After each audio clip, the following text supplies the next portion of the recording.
Good evening, YouTube friends and family. I'm Raymond, I'm Mary. and you're rolling with the Rivases. As you can see, we're in a truck. All that means is we finished orientation and got assigned a truck.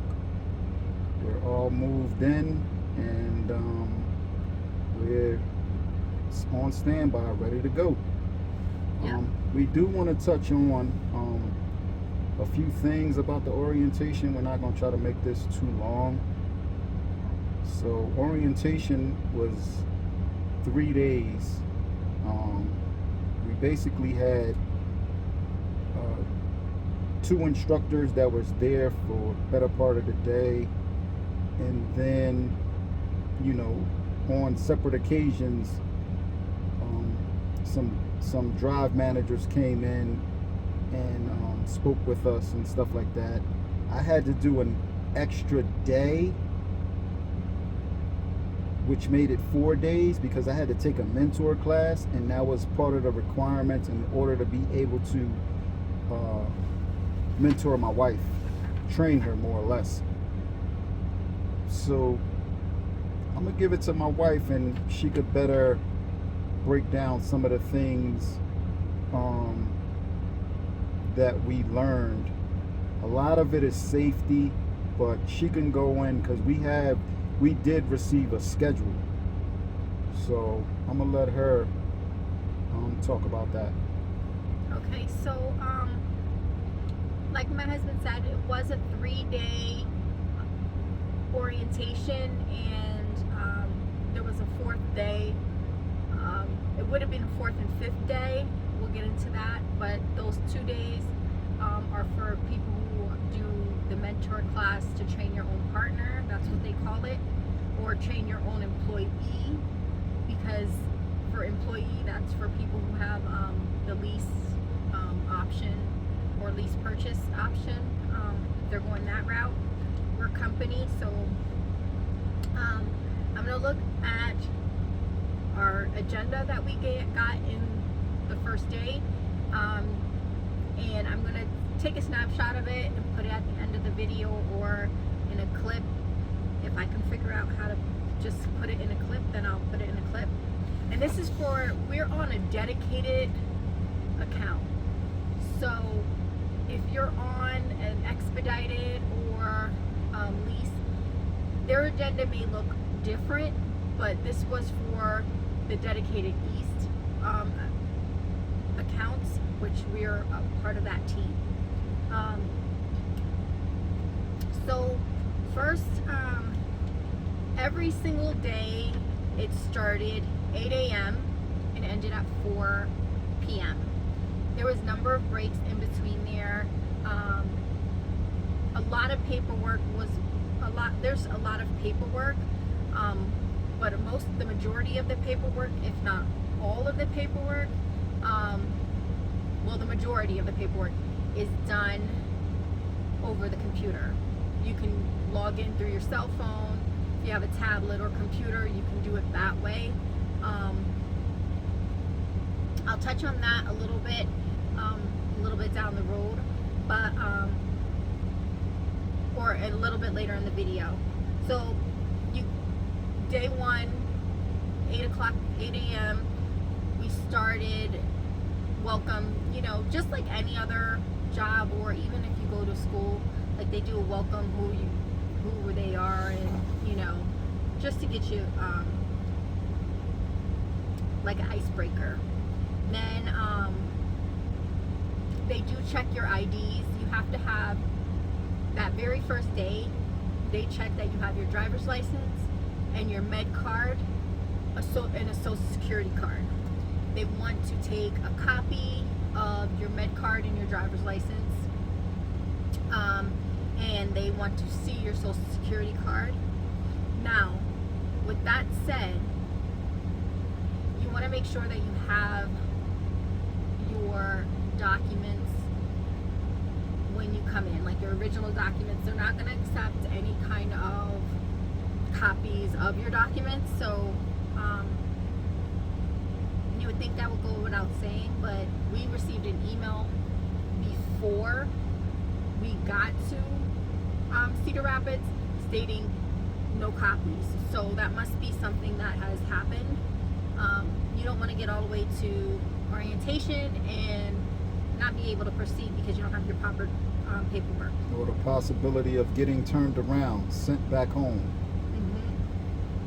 So we went over that. There's a lot of modules. There's, I think, about 28 videos that you have to watch about all different things. Like my husband said, a majority of it is safety, and like they have a large portion of sexual harassment training because they do mentors or train mentors training trainees, and they do co-ed. So you could, if you choose to, if you don't have a preference, if you're going to have a male or female trainer, it can be co-ed. So they have a big section about sexual harassment and feeling safe on the truck with another person. We talked about on the agenda, so it was the check-in, checked IDs. We went over something called the Smith system. I had never heard of it. Have you ever heard of that before? Yeah. Okay, so my husband's been in trucking longer than I have, but I had never heard of the Smith system. It's kind of a good way to look at stuff. It's about just making sure that you give yourself plenty of time between you and other cars and the cars around you, staying out of like things like traffic clusters, being very observant of signs on the road and just things that are happening on the road. It's just a different way of viewing things, and learning to look out quite far at your surroundings, which they don't talk about that when you're driving a regular car. You hear that when you get in the trucking industry about making sure you gotta give yourself an out, but you also have to what is the word I'm looking for? Well, when you look into the horizon. You want to look into the horizon, so you want to look far out, so you're getting a broad scope of what's around you. So the Smith system just has key points that you learn in your driving and being observant. It's a way of being observant, because it's all about giving yourself enough time to react to things that are happening. And if you're looking far enough out and you're giving yourself enough space, you can make better judgment calls. And I thought that was really good. Like I said, I had never heard of it before. That first day we also drove. So you definitely had to have your license and med card because you're going to get behind the wheel of a semi. It was a pretty quick, pretty simple road test. In a previous video, my husband told you that I did go to another company and got some training. And at that company, the road test was definitely longer. I think my road test, just the road test part, was about 40 minutes. And then we had backing maneuvers, which was also like 20 minutes. They were timed, and you had 20 minutes to do 4 backing maneuvers. 20 minutes each to do 4 backing maneuvers, and it was quite extensive. But CRST does a straight line back and a 45, and they want you to get it in between the lines. You are in between a trailer, but the space is pretty ample, and they just want you to be in between. Like, don't be on the lines, be in between the lines. Do you have anything to add? Yeah, to the that? road test was making 4 left turns and 4 right turns, not hitting no curves. It was pretty simple. Not hitting no curves, stopping, making a complete stop at stop signs, so that their camera system. To your speed. Yeah, they paying attention to the speed. They want you to drive 5 miles below the speed limit. It was kind of simple. The instructor was real laid back. He was cool about everything. If he seen that you needed help, he would actually tell you what to do, and because he was trying to set you up for success. So I thought that was really good about how they do that with CRST. Yeah, and they did do a pre-trip. We did a pre-trip, and it was like a group pre-trip, and they did have things that were wrong with the truck in a sense. Like they took off the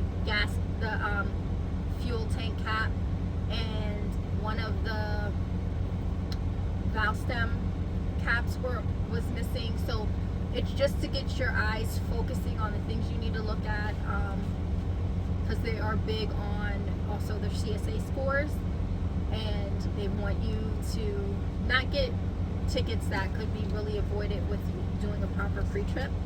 So they hammered that pretty well in, and that was pretty much it on the first day. The second day,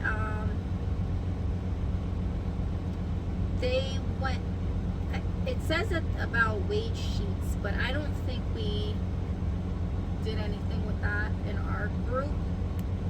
I can't remember doing anything specific that said wage sheets. No, the wage sheets was when you had to write back, because the wage sheets got the money that you spoke about making with the recruiter. So the So wage we did sheet that on the first day. was that on the first day, babe?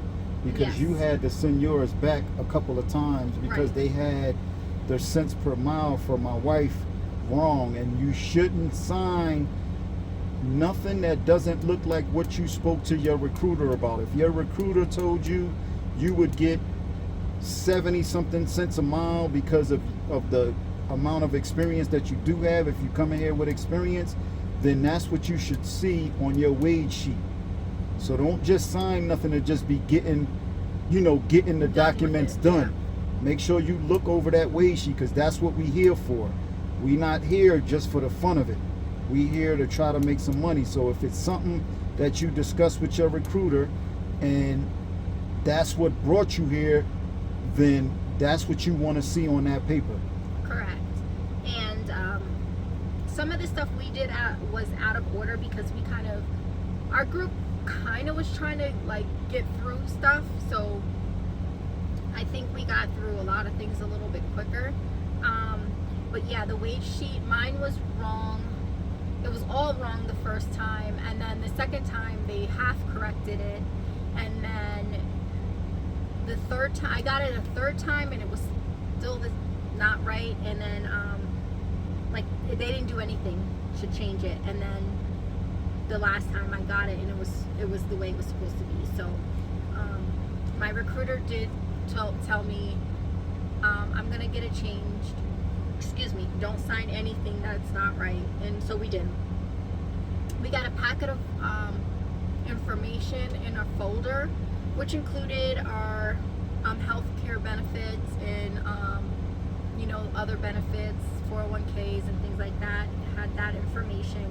They don't go over with you very extensively. It's like a PowerPoint presentation. We had other questions, so we just used the number, called the number in the packet, and was told, oh, we don't handle that benefit for CRST anymore. So we called HR, we got the answer, and was told they still do handle CRST's benefit. But we got our question answered. I want to say, like, the biggest thing is just ask questions. If you're not sure, don't assume your thought process is the right answer,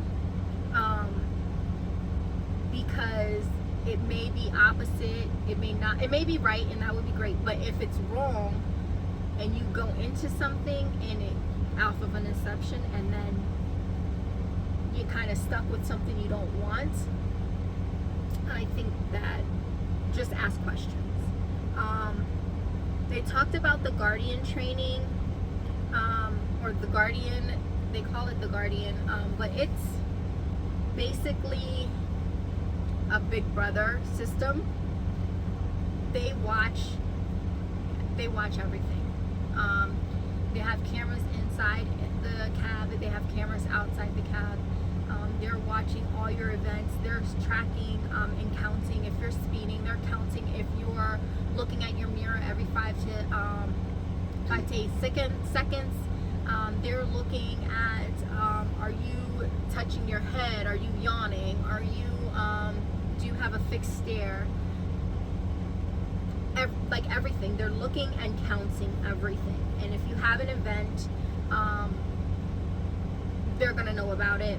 If you are on your phone, because they talk about safety all the time. One, you shouldn't be texting and driving or having your phone in driving anyway. You're driving a semi truck. It's bad enough in a vehicle, but imagine a vehicle of this size that literally can run over top other vehicles. It's automatic termination if you are caught on camera using your phone. Automatic termination.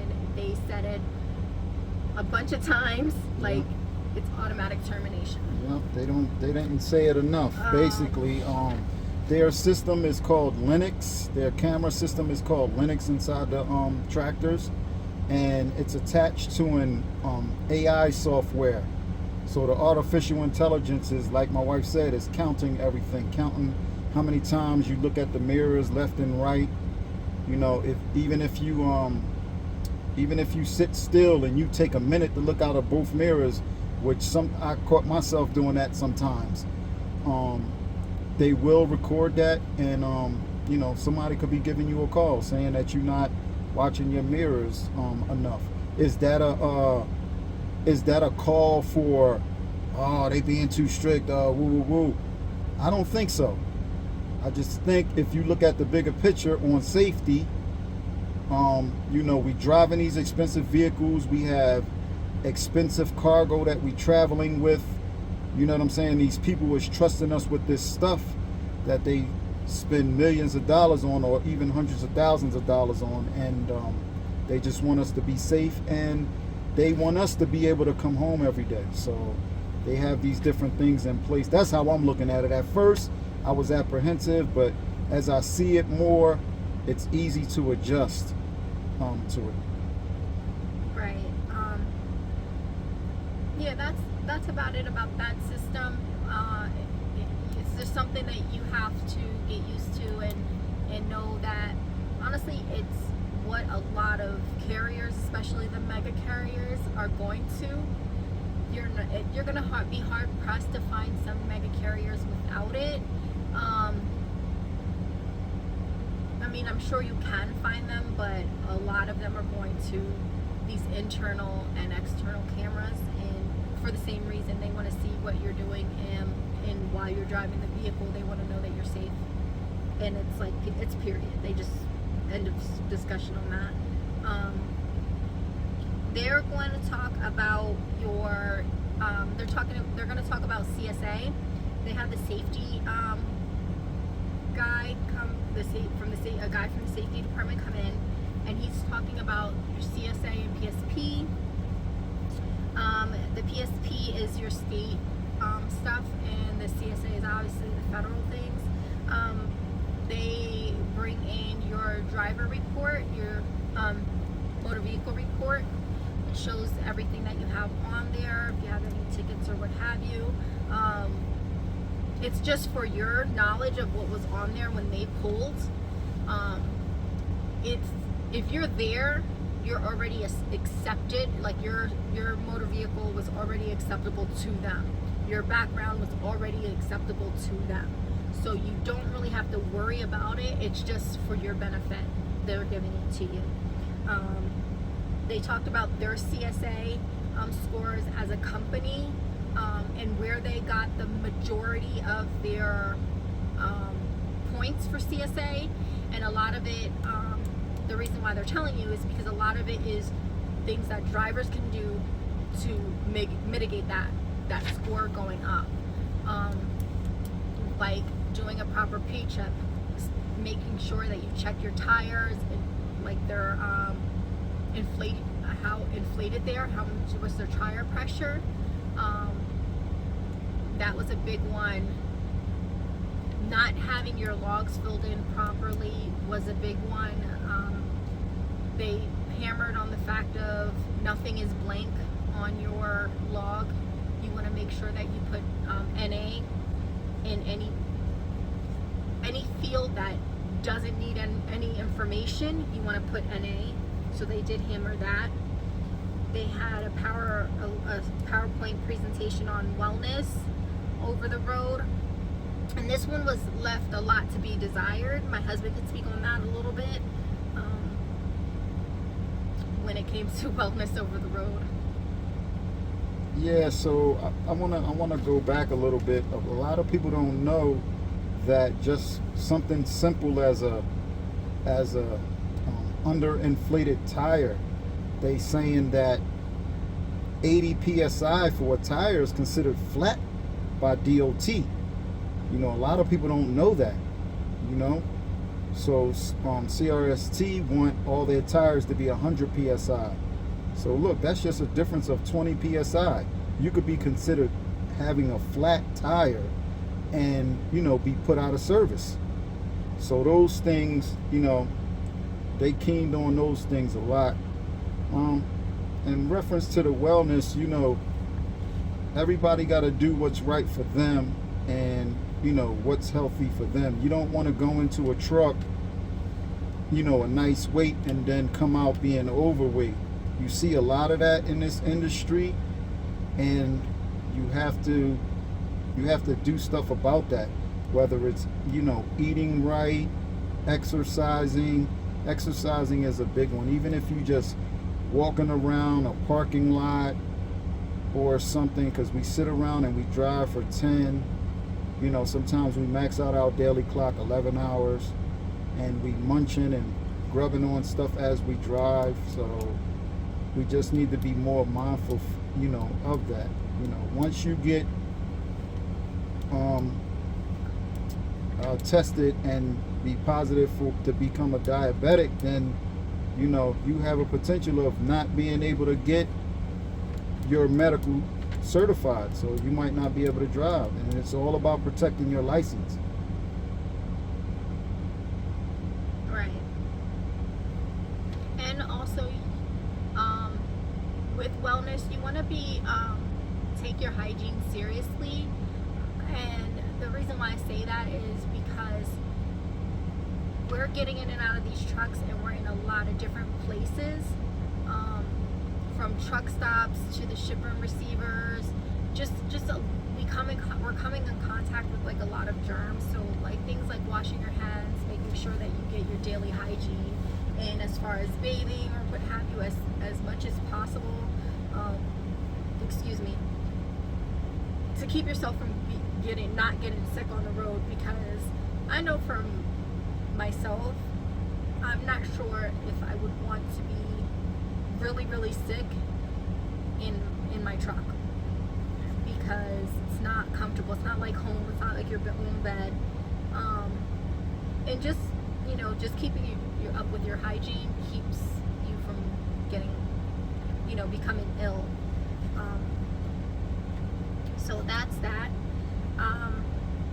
Payroll was also on day 2, and they talked about the Com Data cards. Com Data cards is it's kind of like a debit card, which you can use to fuel your truck, and miscellaneous things that you need for the truck if you need to get them while you're all over the road. They do prefer that those things you get at the terminal. So if you're at a terminal, and you need windshield wiper fluid, or you need anti-gel for your fuel, if you want to grab a gallon of DEF just so you don't run out on the road, things like that, they would prefer you get it at the terminal. But if you need things while you're out on the road, the Com Data card, you can use that to purchase those things. You would let your DM know that you need those things and go ahead and purchase them. Com Data also does things as like cash advances, and I personally, my husband would agree with me on, we don't agree with cash advances on your pay. You can get, they do give them to you here, and you can get up to $125 a week against your pay. And under special circumstances, like if you have an emergency, they will give you you can get a cash advance for your whole week's pay. It's not something that we agree with. It's not something that I can foresee us taking advantage of. But that's something available to you. As you know, we're also on a financial journey, so it's not something that we agree with necessarily. Yeah, it's just a high debit card. They charge you for everything, so those cash advances is going to come at a cost. Right. They talk about career path. If you enter CRST and you find out that the account, like we're on a dedicated, if we would find out that the dedicated is not working for us the way we want it, we can switch to expedited, or they have certain other contracts, we could certain other accounts that we would be able to potentially move to if there was a availability. They talk about certain things also within your career, like let's say for instance I would get sick and I needed to be off the truck so I could get well. They don't want my husband not to work, if just because I'm not well. They would find where he could fit in so he could run solo, or because he's taken the mentor class, and if he would agree, he could actually mentor somebody else if I needed to be off the truck for a month while I'm tending to myself medically or what have you. He could continue to run, and they would find him a trainee to run with for a month, which I thought that was really nice. And in some cases our instructor was like this. She was somebody who was a truck driver and decided that that wasn't for her, and they found positions within the company, so they end up having to move to Cedar Rapids, but they have been they've been with CRST 16 years. In the last 14 years they've been working in the training center. So that is I say that is a pretty nice thing, because a lot of companies, when you have issues, or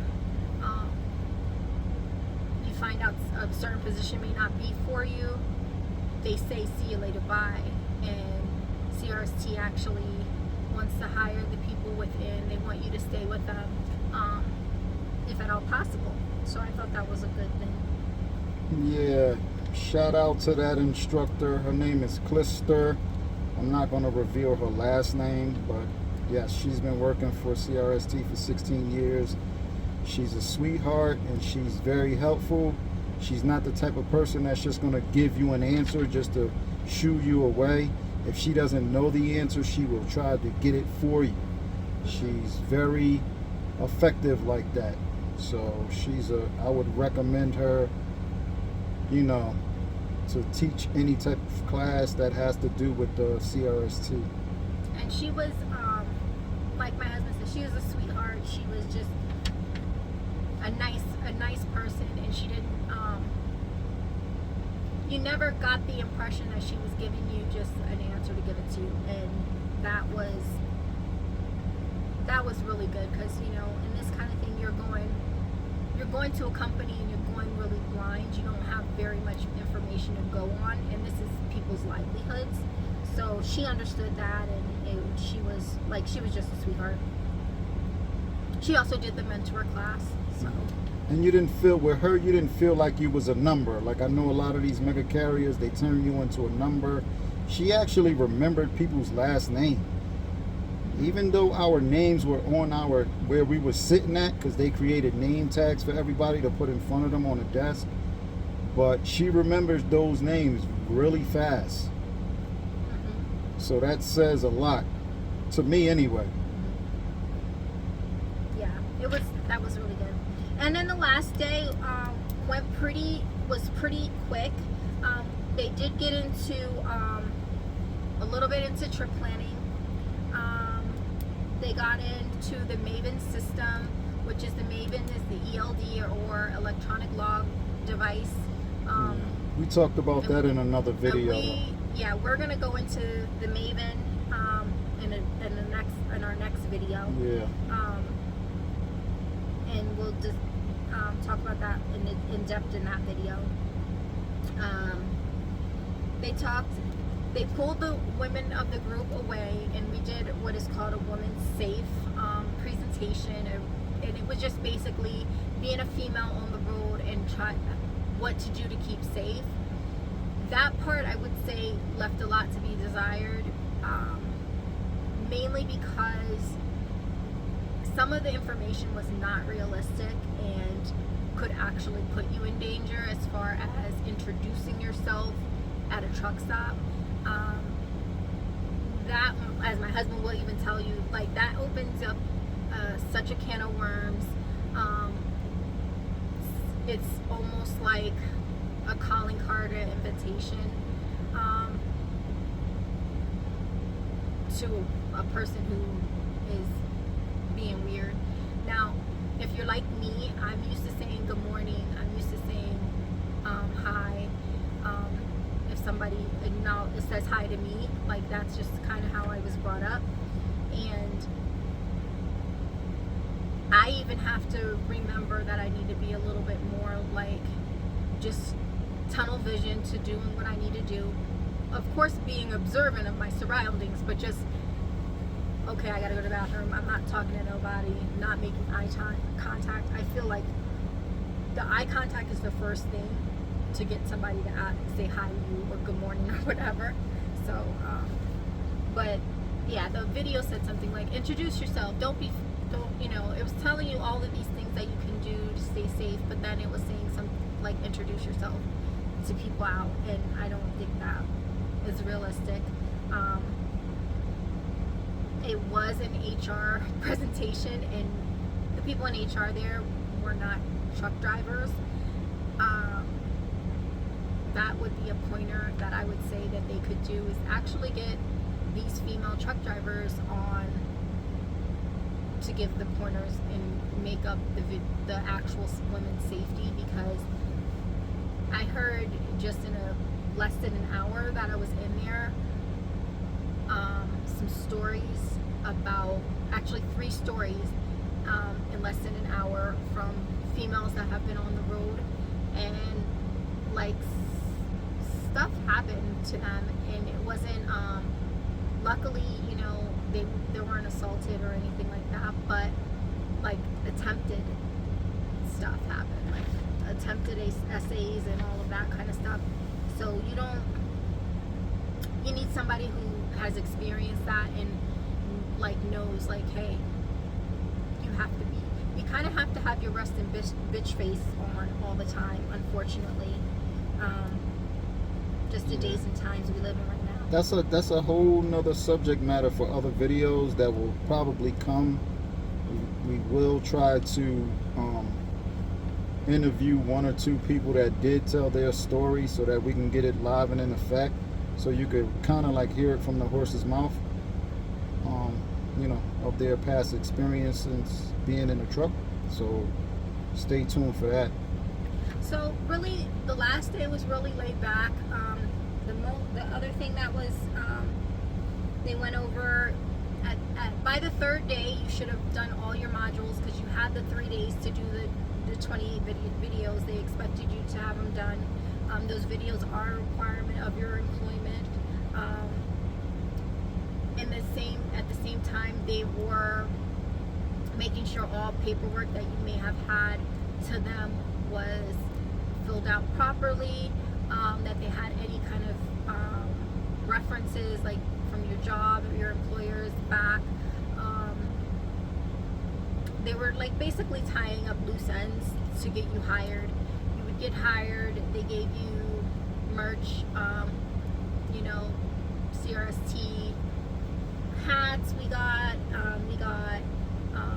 lanyards and We got actually our IDs, our com data cards. They had some QR codes for you to put certain apps on your phone, or so you could have access to certain CRST portals and things that you would need. And in our case, we also the day before we actually got our truck assignment, but that day we also got did we get our key that day too? The third day? Yeah, the day we got assigned, we went and got our key. We went and got our key. Yeah, we went to the shop and got our key. Yeah, so we also spoke to we had various presentations, but one of them was for the DM of our account, and so we knew what to expect on our account. But yeah, that was all the information for the 3 days. I think it was informative. I do think I would have preferred to get the modules when we got scheduled to come to orientation, so they could have been done, because that was a whole bunch of it was just videos and answering questions. You didn't really need to be there to get that done.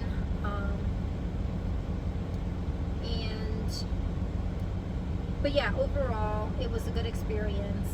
There was a lot of information. Take what you need of the information, leave what you don't need, but understand what the things that they harped on, and let you know. They tell you, like, certain things are automatic termination. They don't want you do it once. It's not, they don't want you to do it twice. They're not going to give you that opportunity to do it twice. Pay attention to those things, because they will tell you what they are over and over again. But yeah, I would say bad experience for me was about a 7 out of 10.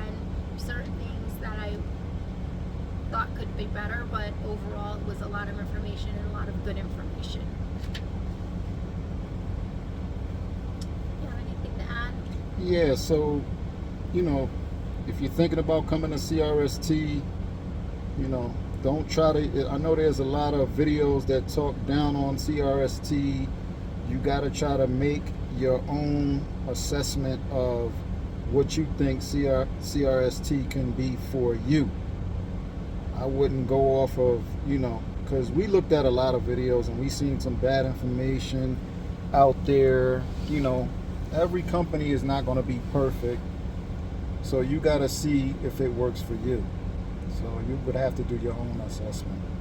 I know this was kind of lengthy, but if you still have questions about orientation, please drop us a line in the comments, ask us, and we'll try to, if we missed something that you caught that we may have missed, please ask us and we'll be happy to fill you in.